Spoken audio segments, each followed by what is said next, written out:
A bathroom under the waves? Or deep inside a cave? How about one that rises to the occasion? Or a toilet the size of a house? Because it is a house. From the hottest Vegas nightclubs to the highest New York penthouses to the old world luxury of Dubai and beyond. Bathrooms are going extreme.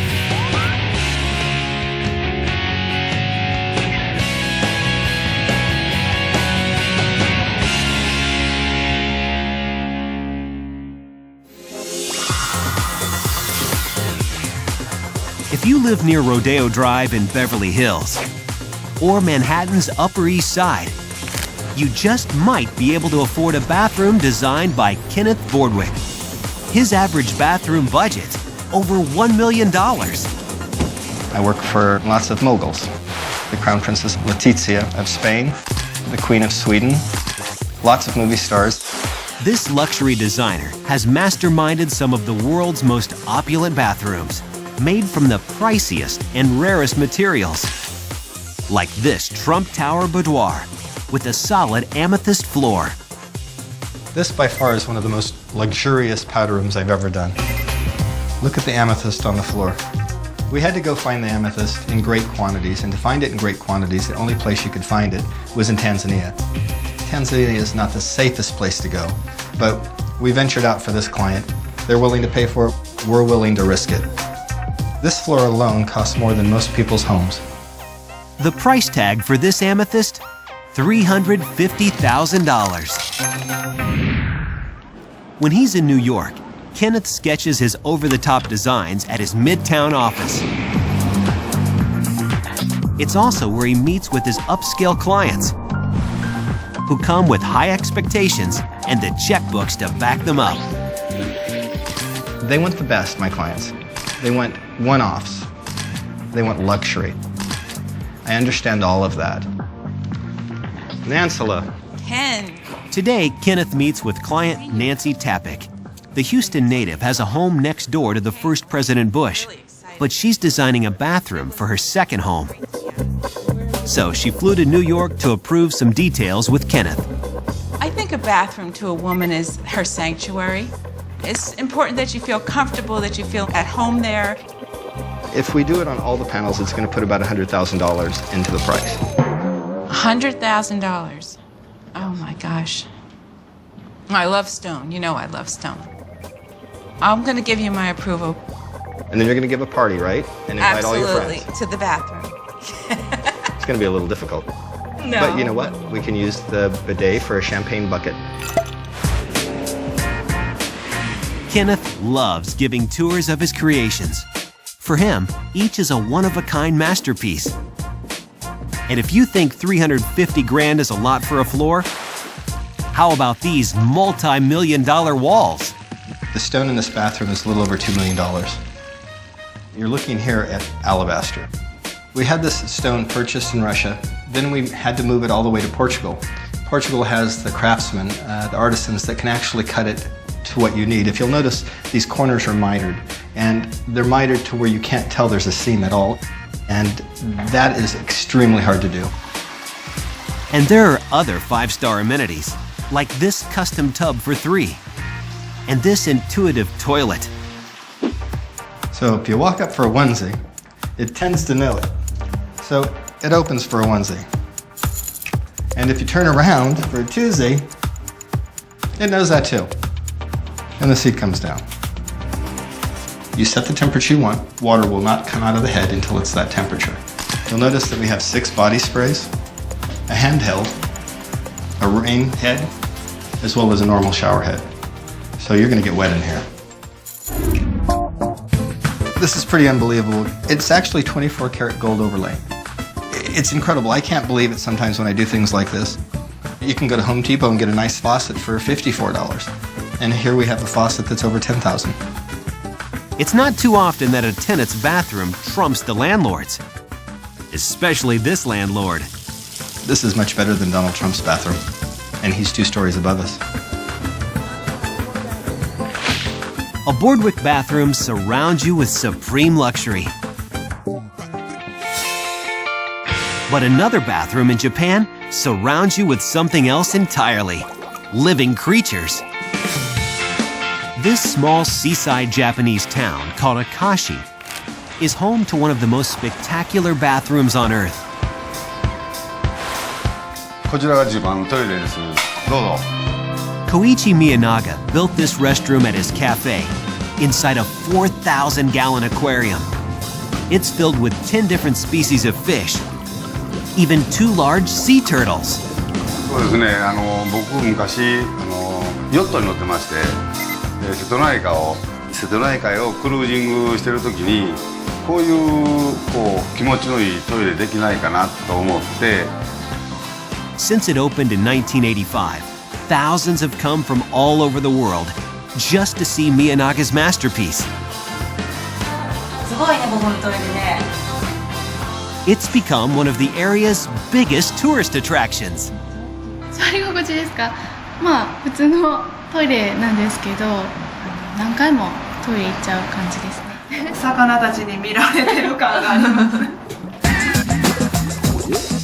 トイレをしたおかげで皆さんやっぱり話題性っていう面で皆さん来ていただきますね。こういうトイレはどこにもないなと。 This bathquarium cost $300,000 to build. Miyanaga and a colleague toiled for 6 weeks to get it up and running. And of course, they had their share of setbacks. これで水が全部出てしまって、それを2回やりました。で3度目にいろんな方法を考えてこらして完成した。 Maintenance on the facility requires a lot more than an occasional toilet bowl scrub. Every day before he opens, Miyanaga spends at least an hour cleaning the tank. He also spends hundreds of dollars a month on fish food and electricity to keep it all running. His loving care helps keep it in pristine condition, along with one strict rule: the bathroom is ladies only. Not even Miyanaga himself uses it.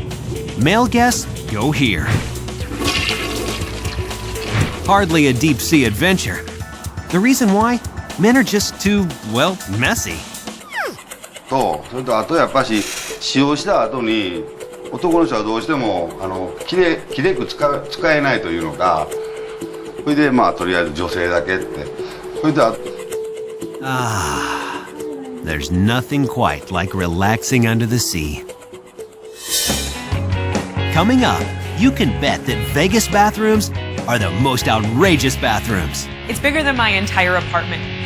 And a bathroom in Shanghai for the upscale cave dweller.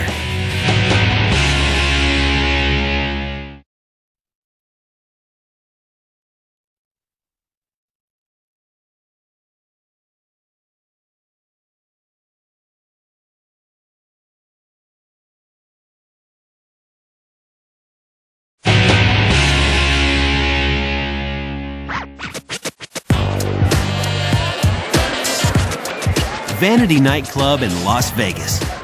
The party is moving from the dance floor to the ladies' room. I have to say Vanity is the most unusual bathroom design that I've seen. It's at the Hard Rock Hotel and Casino.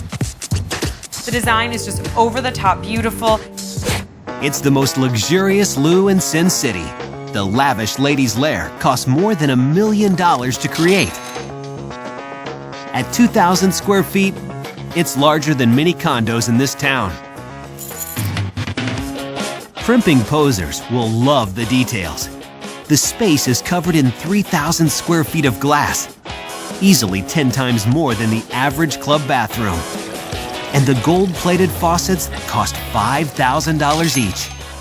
Since women are the basic reason that men come to a nightclub, that's who we want to take care of. They come into these bathrooms and they feel like, wow, I'm a princess, I'm a queen. The porcelain palace is also flush with gold-laced curtains and topped off with a custom-designed $40,000 chandelier made from 70 hand-blown glass globes. By comparison, the club's upscale men's room looks like, well, a dump. Men just want to get in, get out, and get back out to the drinking. Women want to come into a place clean, they can sit down, relax, hang out for about 20 minutes, and try to get away from that creepy guy in the corner. The Vanity Ladies Room is the essence of Vegas's hip nightclub scene. But halfway around the world, in Dubai, it's not just hips, but calves and shoulders that come for the most royal of treatments. Dubai, the Middle East's lap of luxury. Home to the world's tallest building, largest shopping mall, and most luxurious bathhouse. This is the one and only Royal Mirage Hammam, where royalty and other elite come from all over for an unparalleled experience. It just leaves you feeling like you're in a different world. The hammam, or steam bath, has been a ritual of Middle Eastern cultures for centuries. It began in ancient Rome and seeped into Arab culture where it's still practiced today. The hammam doubled as a communal gathering place, where villagers went weekly to cleanse and socialize. Fortunately, we are quite close. Mohammed Saifuddin is the manager of the hammam. We are working hardly here to keep and to maintain and to respect very small details of the tradition of the hammam. Like the hammams of old, this room is made almost entirely of marble to retain heat. Specially trained therapists called Toilet perform the deep cleansing. Good morning. Good morning. I'm here for the Royal Hammam treatment. Welcome, madam, to the Royal Hammam. Thank you. Maria Konihova has been here before. Today, her treatment begins with the Toilet, washing her from head to toe. It's a very personal experience to go through. Temperatures in the hammam stay around 100 degrees, allowing Maria to soak up steam and relax.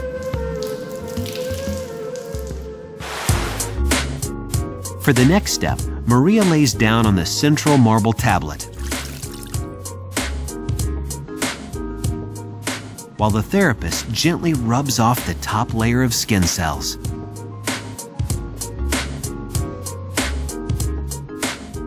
After the body rub comes a special black soap made with eucalyptus and olive oil.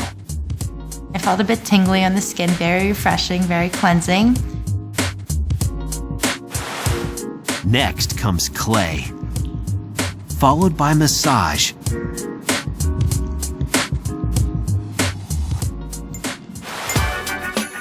After the treatment, tea is served in the cooling off room, where Maria relaxes and revives. The best part for me about the treatment was definitely how refreshing I felt afterwards. Your skin feels so clean, just like a baby. The hammam bathhouse continues a tradition of pampering that goes back thousands of years. But here in China, you can go back millions of years to a stunning public bathroom built deep inside a cave. Shanghai, home to over 23 million people. The city is a center of Chinese culture. 30 minutes from downtown is an artistic gem, the Moon River Art Park. The park is home to one of the largest collections of outdoor sculpture in Asia, and one of the most remarkable bathrooms in the world. This by far was the most interesting toilet I have ever been in my life, not only just in China, but in Europe, in the United States, or anywhere. Housed in a 10,000 square foot man-made cave. If Batman had a bathroom, it might look something like this. But of course, this isn't the Cape Crusaders' private commode. This restroom is open to the public 365 days a year, free of charge. Why build a bathroom in a cave? Designers worried that a standard bathroom would detract from visitors' overall experience. So they decided to make the bathroom a centerpiece of the experience. 因为我们整个景区的话是以雕塑为主，所以所有的东西的话就会比较有艺术代表性，所以我们的洗手间的话也想稍微带一点设计感。It took a year for a team of sculptors to transform this massive man-made mountain into some of the most functional art on the planet. It's now one of the park's most popular exhibits. 我觉得这个洗手间应该说到这里来了以后，给我的印象还是比较深的，因为其他的洗手间。Seeing this toilet is a highlight of the park. It is a must-see. On its busiest days, the park is visited by as many as 10,000 people, and they make plenty of trips to the cave. Coming up, groundbreaking public toilets in the Netherlands. It's easy to use. And a giant toilet-shaped house in Korea. But first, how much time does the average person spend in the bathroom each year? 5 days, 1 week, 10 days, or 2 weeks? The answer when we come back.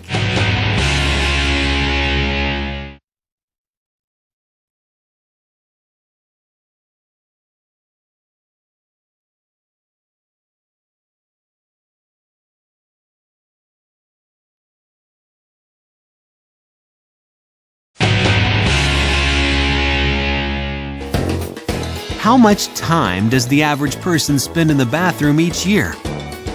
5 days, 1 week, 10 days, or 2 weeks? The answer is 2 weeks. At that rate, you will have spent 3 years in the bathroom by the time you're 80. A slightly younger crowd partakes of the nightlife here in the Dutch city of Apeldoorn. 60 miles south of Amsterdam, the town has plenty of places to enjoy a beer or two, and quaint streets to take a late-night stroll with friends. But drinking and strolling can get messy, especially if there's no bathroom in sight. This public nuisance gave rise to an ingenious idea. No, this isn't a transporter chamber from the 24th century.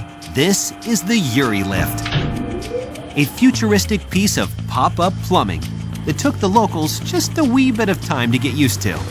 They looked strange because it was a toilet that came out of the ground. In the beginning they also called it the Dr. Hulu, but as soon as people saw the benefits of it, they really started to use it.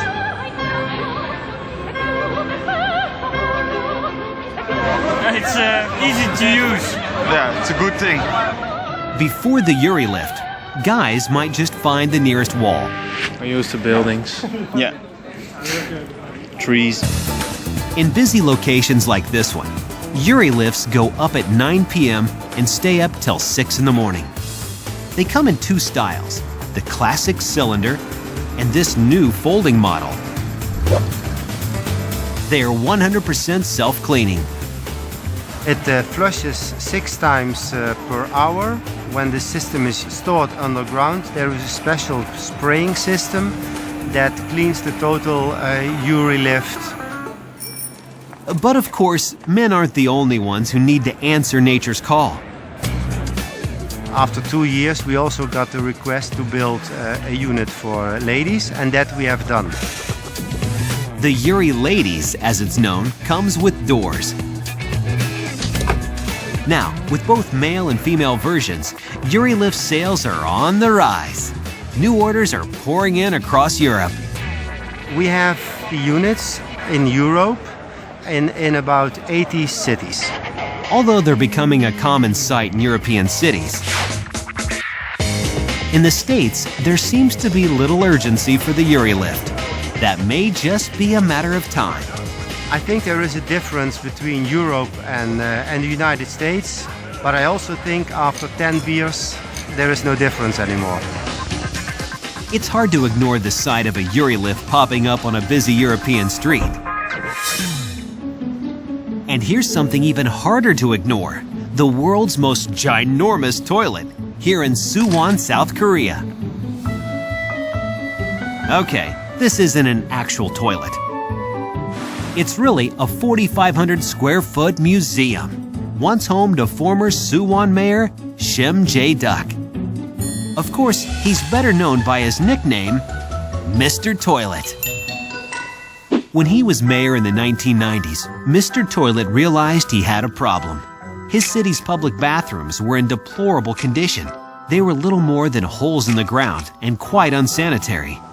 Mr. Lee Young-gin was one of Mr. Toilet's associates. 예전에 이제 지저분하고 이제 들어가기 싫고 코를 막고 들어가야 되는데 When South Korea was selected to host the 2002 World Cup, Mr. Toilet decided to take action. He worked tirelessly to clean up the facilities to ensure they didn't offend the thousands of international tourists about to visit. 우리 시에서는 화장실 콘테스트, 그다음에 이제 뭐 피장 공모라든가 이런 걸 많이 해가지고 이제 화장실에 대한 인식을 많이 확산시키고자 이제 그런. Mr. Toilet's work paid off. He transformed his town's public bathrooms from this to this. What had once been the city's biggest eyesores were now some of its main attractions. Public facilities became small sanctuaries, flush with art, plants, and other amenities. Some even became social gathering places where people come to catch up on their reading and sometimes even enjoy a warm beverage. 이 화장실은 깨끗하고 분위기도 좋고 괜찮은데요. 여기서 마시기도 딱 좋아요. 좀 적당하고. After he transformed Suwon's bathrooms, Mr. Toilet spearheaded an international clean restroom initiative. He spent almost $2 million building a house shaped like a toilet, just to draw attention to his cause. It shocked everyone, including his wife. What? 아유, 뭐냐고 나한테 화장실에서 살란 말이냐, 변기 안에서 살라는 얘기냐. It was their home for 2 years. Of course, Mr. Toilet's personal lavatory was at the very center of the household, a reflection of his philosophy. 그래도 거실하고 같이 일체감이 드는 그런 장소이기도 하죠, 여기가. Welcome to Mr. Toilet House.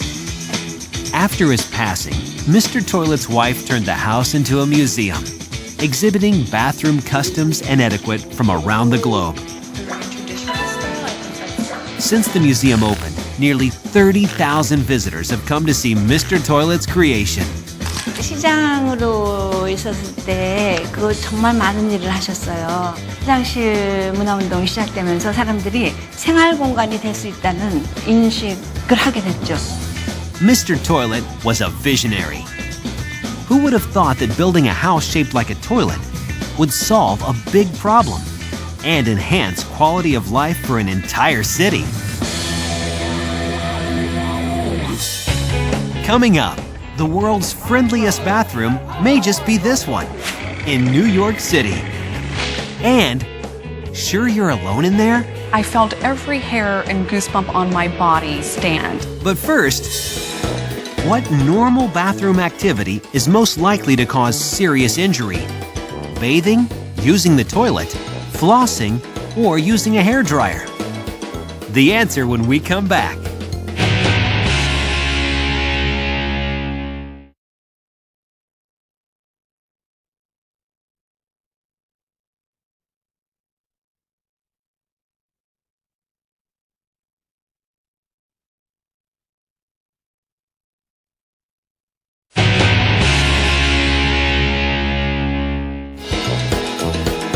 What normal bathroom activity is most likely to cause serious injury? Bathing, using the toilet, flossing, or using a hairdryer? The answer is bathing. 81% of bathroom injuries happen from people slipping and falling. Most of those incidents occur in or around the bathtub or shower. Galveston, Texas. A beautiful vacation destination. Not a place you'd expect to hear talk about haunted bathrooms. Unless you know Galveston's history. In the late 19th century, Galveston was an up-and-coming city, filled with promise and possibility. But on September 8, 1900, the worst hurricane in American history struck Galveston. 150-mile-per-hour winds left 3,600 homes destroyed and more than 6,000 dead. At the Hotel Galvez, Some staffers say that some of these lost souls still inhabit the hotel. The Hotel Galvez is haunted because it was built on the land where 6,000 to 10,000 residents perished in one of our history's most deadliest natural disasters. The Galvez staff and guests insist that spirits roam these halls, these stairs, this dining area, and the bathroom in the ladies' spa. We believe that the spirits that we hear of the children running around the hotel are those children that perished during the 1900 storm. Those who expect a quiet spa experience may be surprised. Sonia Chavaria, a spa employee, had just such a surprise. I've been working over here at the spa, the Hotel Galvez, going on a year. One afternoon, I was dusting the shelves in the spa. It was real quiet. I was all by myself. Then the toilet flushed. So I just kept cleaning, dusting. All of a sudden, it started flushing again. Then I realized, okay, nobody's in here but me. There's only one way in and out. It kept flushing and flushing, just repeating over and over. All of a sudden, you heard a whole bunch of little kids in the bathroom just laughing so loud. And the toilet kept flushing over and over. Although Sonia was startled, she remained calm. She decided to let the voices know that she was nearby and she could hear them. I just stayed near the shelf and looked over and yelled towards the bathroom, "It's just me, I'm dusting." And all of a sudden, everything stopped. Just got real quiet. It was all by myself again. For Sonia, this was just one of many close encounters. I do believe in ghosts. A lot of people don't, but once you see it, you'll believe it. Debbie Galvin also has reason to believe. My name is Debbie. I've been here at the Hotel Galvez for 9 years now.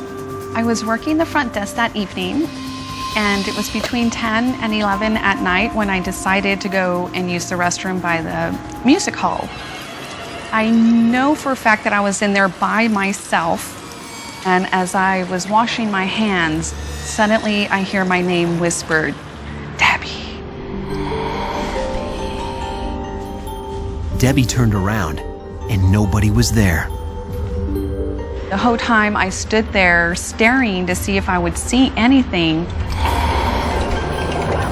I felt every hair and goosebump on my body just stand. And then I felt like there was something near me, just like breathing on me. It was weird. No, I'm not afraid of ghosts, but I'm never gonna go in there again by myself. If anything else happens, at least someone's with me. Unexplained sights and sounds and an unearthly presence may make the Hotel Galvez bathrooms some of the creepiest on Earth. Guests at the Galvez may never be sure if they're truly alone in these bathrooms. But at one famous New York restaurant, guests know they're never alone in the bathroom, and they couldn't be happier. Oh, my brother with the dog. Here in New York's theater district is the 21 Club, known to regulars as just 21. It was established in 1930 on New Year's Day and offers phenomenal food and spirits with an upscale charm. And for decades, a major part of that charm is to be found in the men's room. He's known as the Rev. I am the Rev, 69 years of age, the bathroom attendant at the 21 Club. The facilities here aren't especially glamorous, but the Rev is a star. He's a New York legend. My brother, Rev, how are you? Who meets and greets customers with a warm smile. His real name is Lorenzo Robinson. He's an ordained minister, and he's worked at 21 for over 2 decades. Oh, my brother with the dog. Not only a fixture in the bathroom, the Rev has become a fixture in his customers' lives, sharing holidays and vacations with his 21 Club family. I can't wait for Christmas again. Indeed. Come and join us. I'm gonna look forward to this.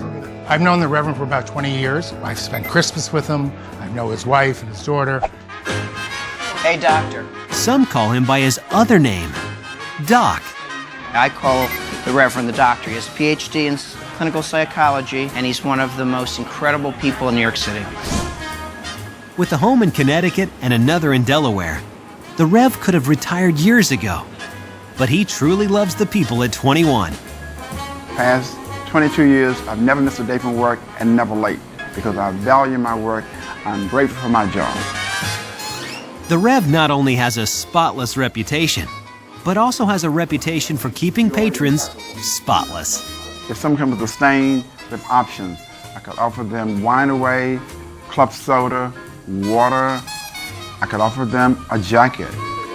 What other skills are needed for success in this line of work? To communicate clearly, to be sensitive, to read the customer quickly.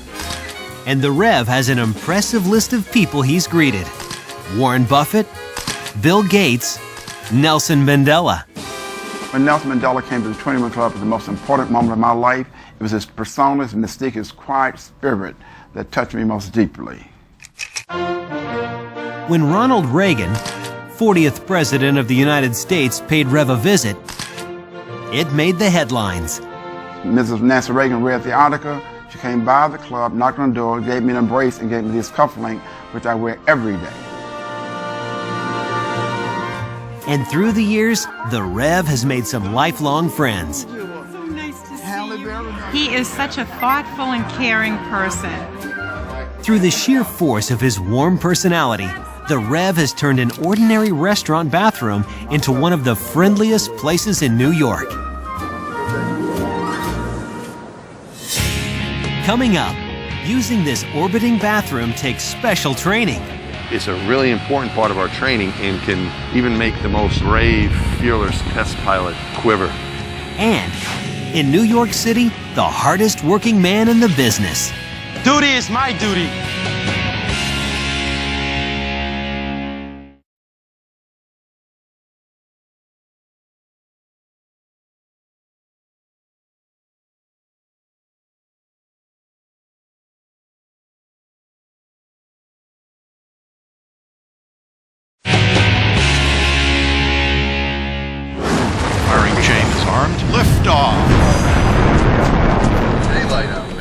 To be an astronaut requires stamina, discipline, and courage. But going to the bathroom in space can be among the most challenging parts of the job. And can even make the most brave, fearless test pilot quiver using the restroom. Here at the Johnson Space Center in Houston, Texas, astronauts train to boldly go where few have gone before. I'm Mike Massimino. I'm an astronaut. I've flown twice in space. We train on all aspects of our flight. A very big part of that is how do you use the restroom? But lots of stuff can happen if you don't use the potty correctly. You don't want debris flying around the cabin in general, never mind that stuff. To ensure success, the astronauts have top-notch space potty trainers reporting for duty. I'm Glenn Johnson. I'm a crew trainer for the space station. One of my many jobs is to train the space toilet. We never think about it, but here on Earth, it's the force of gravity that lets toilets flush. Up in space, of course, there is no gravity. That means space toilets need something else to do the dirty work: suction. All space toilets work essentially the same. Since we don't have gravity, the airflow is what's going to pull it away from me. Correctly using the airflow vacuum is priority number 1. And number 2. When I need to sit down, the lid comes up and I sit right directly on this surface here. It definitely takes some getting used to.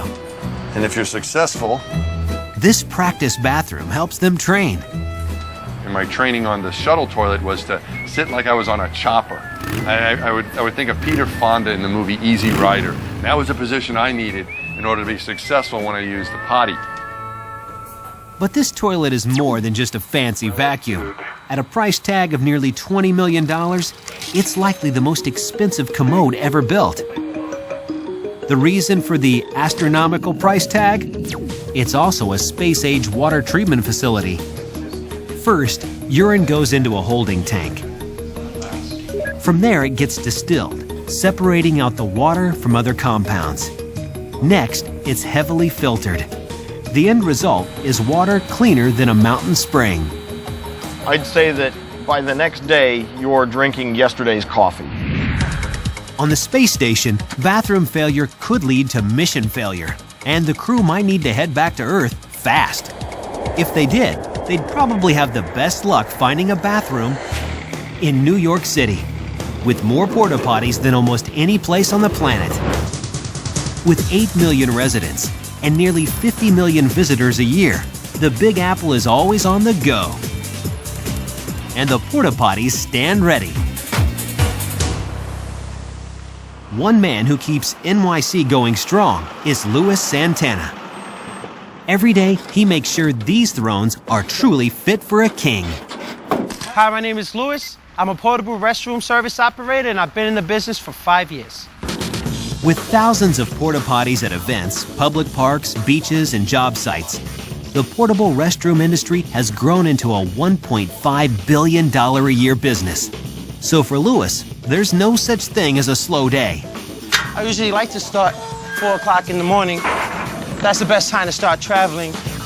I love being a portable restroom operator. It's a job that's kind of daring. Not too many people are willing to do it. I'm very grateful to have an employee like Louis, and if I had more, I'd be the biggest company in the market.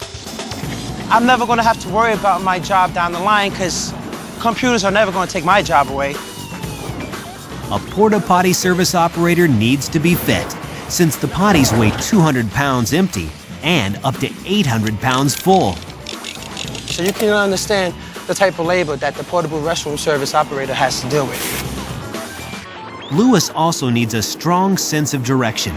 He makes about 20 stops in an average day, all over New York City and the surrounding counties. I actually am a human GPS due to the 5 years of working at this job.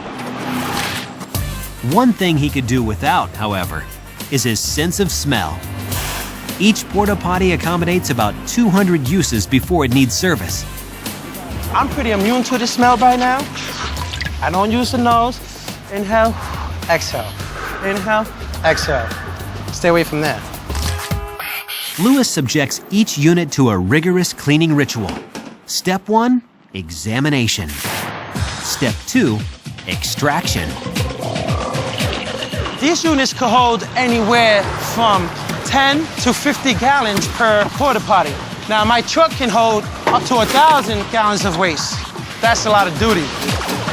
And duty is my duty. Step 3, purification. Here, Louis uses a disinfectant that kills over 99.9% of all bacteria. It's going to scrub down all the grime and get in all the crevices that we need to make the unit look like you would use it yourself. And in this container here, as you can see, it has a blue liquid. Usually when you go in a porta potty, you're going to see this blue liquid. When Louis is done, this Johnny on the spot is spotless. All set, on to the next location. After many hours of toilets and traffic, Louis ends up at the 26th Ward Wastewater Treatment Plant in Brooklyn. Here he unloads his day's work, where it will be treated and released along with the other 1.3 billion gallons of wastewater New York City treats every day. I've dumped all the waste. This is the last stop of the day. So if you see Louis on the job, feel free to say hi, but keep the puns to yourself. Please, no jokes. I am not having a crappy day. On the contrary, Louis takes great pride in his work. Many people look down at this job, but to be honest with you, this job can help broaden your horizons in many ways, and at the end of the day, it's helping me live the American dream. Coming up in Milwaukee, the most eco-friendly restroom on Earth? Why use drinking water to flush down urine? It just doesn't make sense. But first, which of the following celebrities died in a bathroom?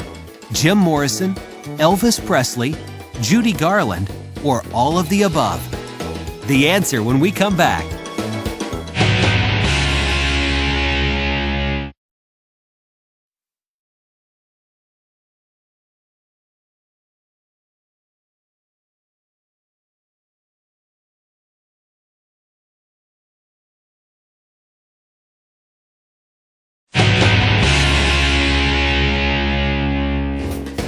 Which of the following celebrities died in a bathroom? Jim Morrison, Elvis Presley, Judy Garland, or all of the above? The answer is all of the above. Judy Garland lived the longest of this group. She died at age 47. In the United States, billions of dollars are spent treating water so that it's clean enough to drink. But billions of gallons of this expensive ultra-clean water wind up getting flushed down the toilet. In Milwaukee, Wisconsin, you'll find the Urban Ecology Center that boasts what are quite possibly the greenest bathrooms in the entire world. By using rainwater to flush its toilets, the center has the ultimate water and money-saving solution. Behind me is a state-of-the-art green facility that has some of the coolest bathrooms in Wisconsin. With over 80,000 visitors a year, the center's toilets are used to working overtime. But the toilets don't use drinking water. They use rainwater. I think the coolest thing that we have going here is at the Urban Ecology Center, we're actually using free water. Rain falls and snow melts off the solar panels into a filtration system. That system filters out sediments and deposits the water into 3 cisterns with over 1,000 gallons worth of storage. Those cisterns are then connected to our toilets through a pumping system.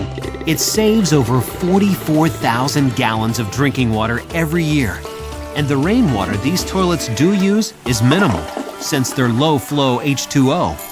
One button says if you go just a bit, a half flush you should hit. The other one goes, if you go a lot, press a full flush spot. And don't even try to flush these urinals. They're waterless and practical with a capital P. There's a cartridge in here that has an oil. The heavier urine flows through the lighter oil, and then the oil seals off the odor from coming up into the bathroom. And it's really a simple, elegant system and saves tons of drinking water. How green are these latrines? Well, the paper towels are edible. Okay, you have to be a worm, but they are edible. The worms do all the work, and they turn paper and roughage into black gold. Black gold is incredible dirt. So recycled paper towels go full circle and become worm food. But don't poo-poo the empty toilet paper rolls. They also get down and dirty. They turn into planters. You can just put it right in the ground. The roots will go right through it.